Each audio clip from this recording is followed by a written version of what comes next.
2025 A-Level Combined Mathematics Paper 1 Part B, question number 15, Part A. Part B and C of this same question will be discussed in future videos. Part A, B and C of this question all have to do with integration. However, Part A is usually a shorter question with a much easier integral to solve. Part B and C tend to move on to more complex concepts in integration. So starting off this question, 15 Part A, the question is just a few characters long. It just says, let k be an element of the real numbers, and it then says find the integral of square root of x divided by 1 minus k squared x dx. Now this looks like a very simple question to solve, and in fact it is, if only you realize one important thing. This integral changes depending on the value of k. If k is one particular value, it has one particular expression for it, and if k is any other value, it will have a different expression. Now the particular value of k I'm referencing here is the value k equals 0, because if you consider k equals 0 here, substituting k equals 0, we get 1 minus 0 squared x, which is just going to be 1, meaning that when k is equal to 0, the denominator will not have any x terms at all. It will just be some constant. In any other case, when k is any other element of the real numbers, then the denominator will have something else. It will have an x term inside of it. Now due to this, the case where k is equal to 0 has a different integral expression compared to any other case when k is not equal to 0. And therefore, we need to account for that. So what we're going to consider is two cases. The first case is when k is equal to 0, and the second case is when k is not equal to 0, and we will see we get two completely different results in those two cases. Now consider the two cases. We'll say let case 1 be when k equals 0, comma case 2 be when k not equals 0. And then we can consider each of them individually. So we'll first do case 1 since that's easy and it's quick to solve. So for case 1, if we consider the integral of square root of x divided by 1 minus k squared x dx is simply equal to the integral of the square root of x divided by 1 minus 0. Since k is equal to 0, k squared is equal to 0, and therefore k squared x is also equal to 0, integrated with respect to x, of course. So now if we simplify this, we can see this is just equal to the integral of the square root of x dx, since the denominator is equal to 1. And now, if you simplify this, the square root of x could be written as, and I'll write that actually, x to the power of 1/2 dx. And now we know from the power rule, if you have this thing, it's going to be equal to x to the power of 1/2 plus 1, which is going to be 3/2, or 3 over 2, divided by 3 over 2, which I'm going to actually write directly as divided by 3 over 2, plus c. And I'm going to simplify this a little bit and write this as 2x to the power of 3 over 2, divided by 3, plus c. So that's our answer for when k is equal to 0. This is the special case. In all other cases, k is going to be involved in our final answer, and the reason for that is that when k is not equal to 0, the denominator has an x term. Additionally, of course, the integral is going to become more complicated when k is not equal to 0, as then the denominator has an x term, as I just said. So now let's consider the second case. For the second case, if I go down here and I write, say, for case 2, and in case 2, if we write down the integral, we'll call it I is equal to the integral of the square root of x divided by 1 minus k squared x dx. Now, I would like to get rid of the square root of x term, because if I get rid of the square root of x term, then every other value inside of my integral would be an integer power of that value. For example, if we had x, it would be integer powers of x. Now, in order to get rid of the square root, what we need to do is a u substitution, because that's the only real easy way to get rid of the square root of x here. So what we're going to do is to u substitute. We're going to u substitute the square root of x for u. Now this is not the only way to do it, of course there are other ways, but this is an easy way. So let's consider doing that. Let's consider letting u equal the square root of x. Now of course when you have this is not enough. You also need to find du by dx in order to substitute what you're integrating with respect to. Now if you consider du by dx, u is equal to the square root of x, which is x to the power of 1/2. If you consider taking the derivative of x to the power of 1/2 with respect to x, you can see we get 1/2 times x to the power of 1/2 minus 1. 1 half minus 1 is negative 1 half, so we have 1 half x to the power of negative 1 over 2, and negative powers mean 1 over the positive power, meaning we get 1 over 2 times 1 over x to the power of half, and x to the power of half is the square root of x, meaning this simplifies down to 1 half times 1 over square root of x. So if we write that down, du by dx is equal to 1 over 2 root x. Now, given this information, if we try substituting into this expression here, we can see this square root of x is the same thing as u, meaning that this expression is equal to 1 over 2u. Now, considering what we have here, we can see du by dx is equal to 1 over 2u, meaning that 2u du is equal to dx. Furthermore, if we consider the rest of it, this square root of x needs to be replaced with the u, and in the denominator, this x needs to be replaced with u squared.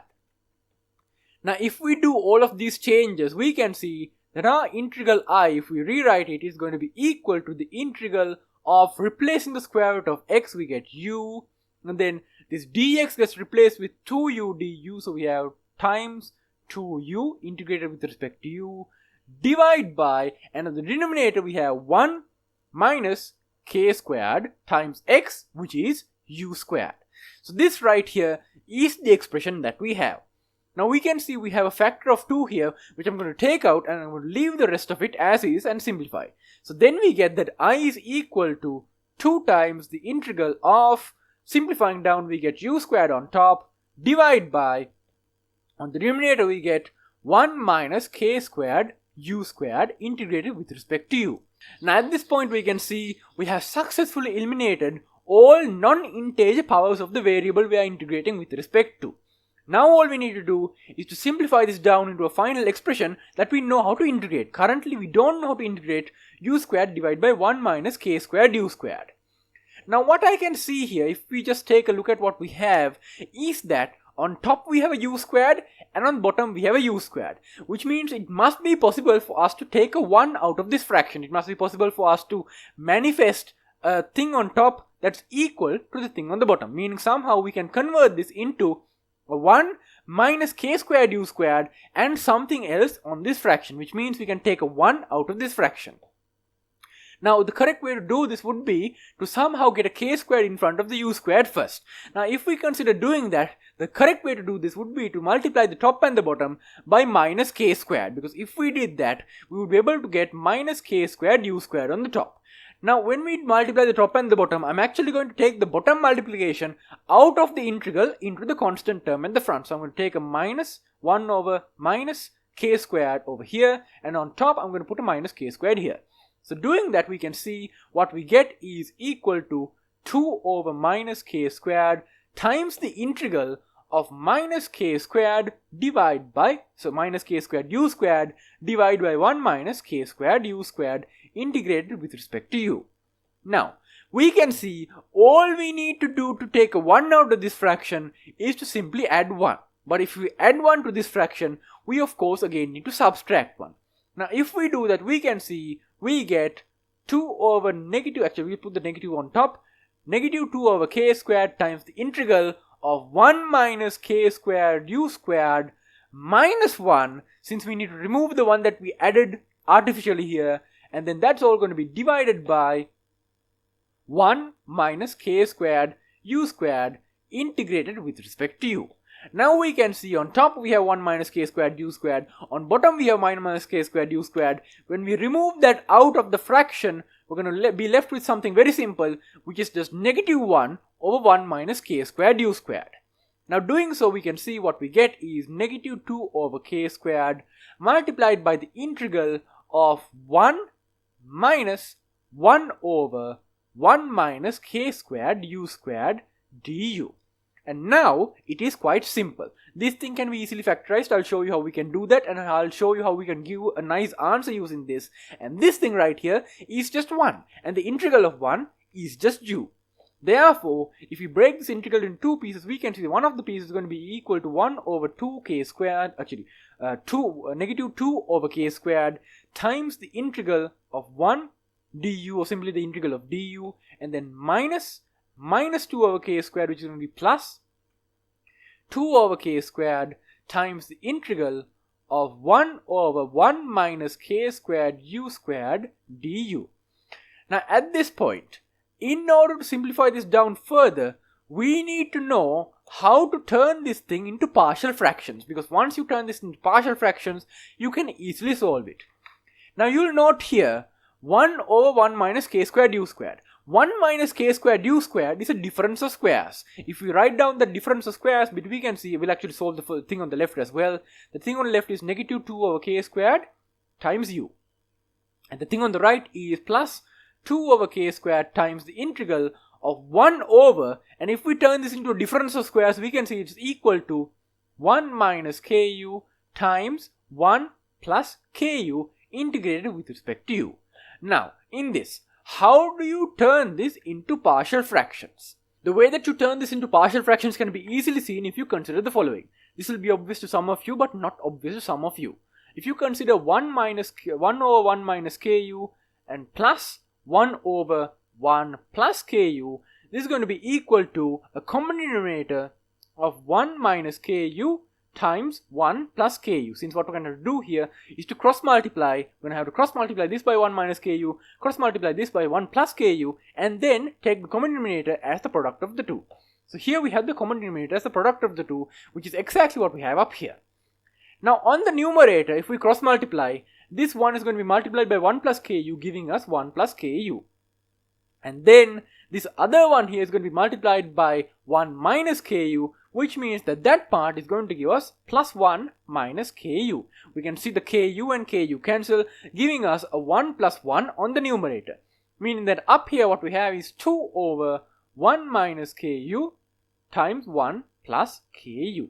Now you can see this is exactly double of what we want up here. Now in order to get this thing, what we have to do is to divide both sides by 2. If we do so, we can see what we need is 1 over 2 over 1 minus ku plus 1 over 2 over 1 plus ku. Now we can see if we substitute that in, the integral becomes equal to negative 2 over k squared u plus 2 over k squared times the integral of, and then if we do that decomposition, we can see we get 1 half over 1 minus ku plus 1 half over 1 plus ku integrated with respect to u.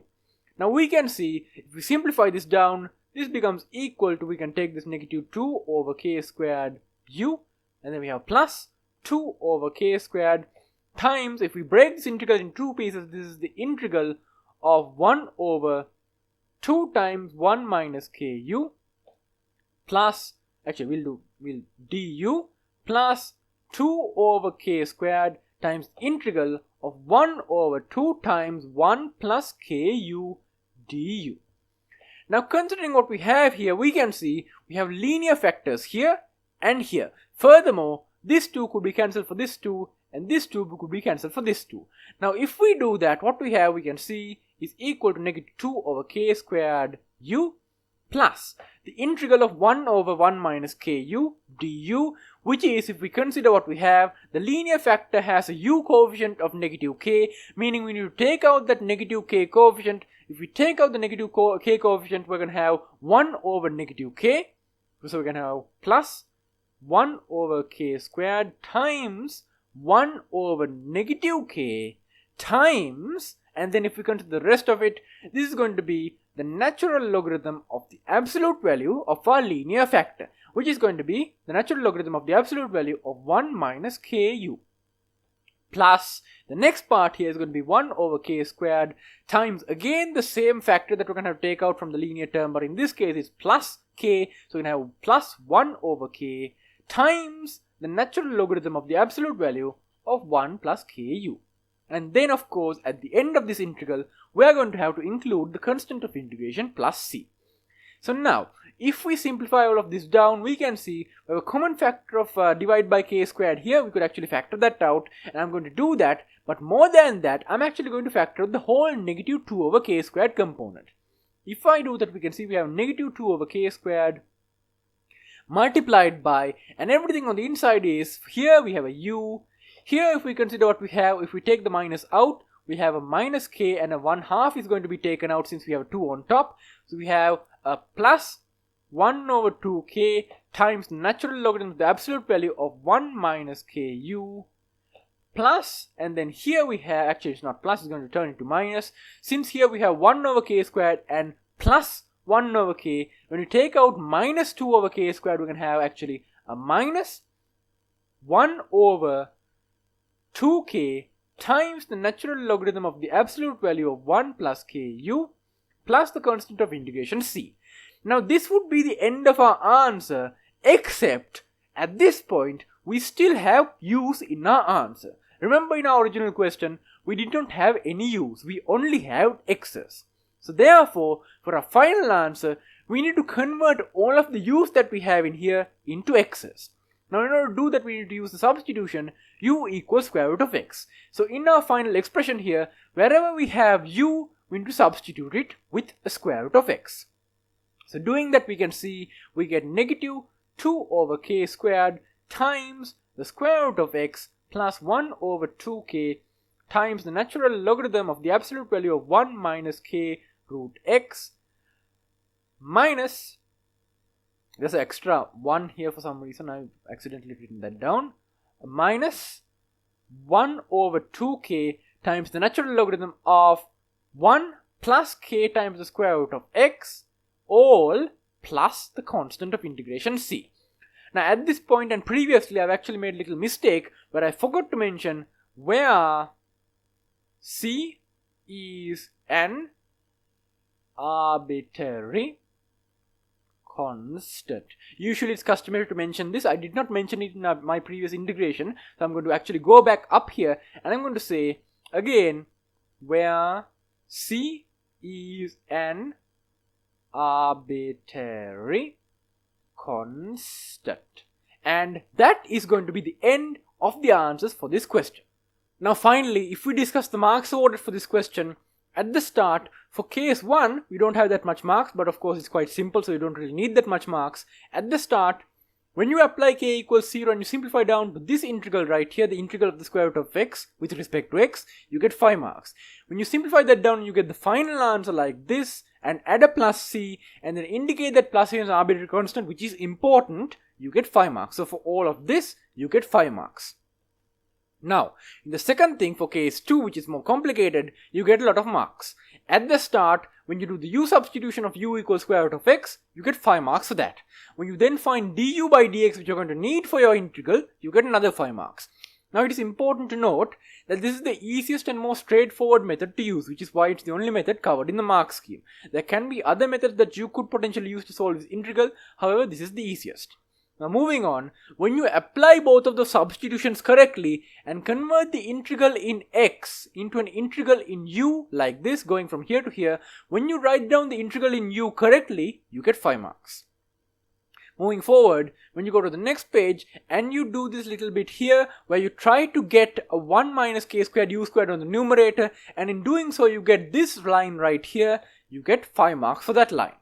Moving on after that, when you simplify down and you get that integral part of 1 like this part right here out, and then you have remaining a 1 over 1 minus ku times 1 plus ku, when you use the correct factorization, when you correctly convert this using partial fractions into 1/2 over 1 minus ku plus 1/2 over 1 plus ku, this gets 5 marks for this part and 5 marks for this part. When you then take those two factors down, you break the integral in two pieces and you solve this integral and this integral. Solving this integral to get the correct expression here gets you 5 marks, and solving this integral with the 1 plus ku to get this expression here gets you 5 marks. Finally, when you simplify that down all the way until you get a final answer which is in terms of x and not in terms of u, you get a final 5 marks, and additionally they've given another 5 marks for writing plus c and including the line where c is an arbitrary constant. So once again, as I said, this line is important. So that's going to be all for this question. I hope you enjoyed. If you have any feedback, post them in the comments down below. Thank you for watching and goodbye.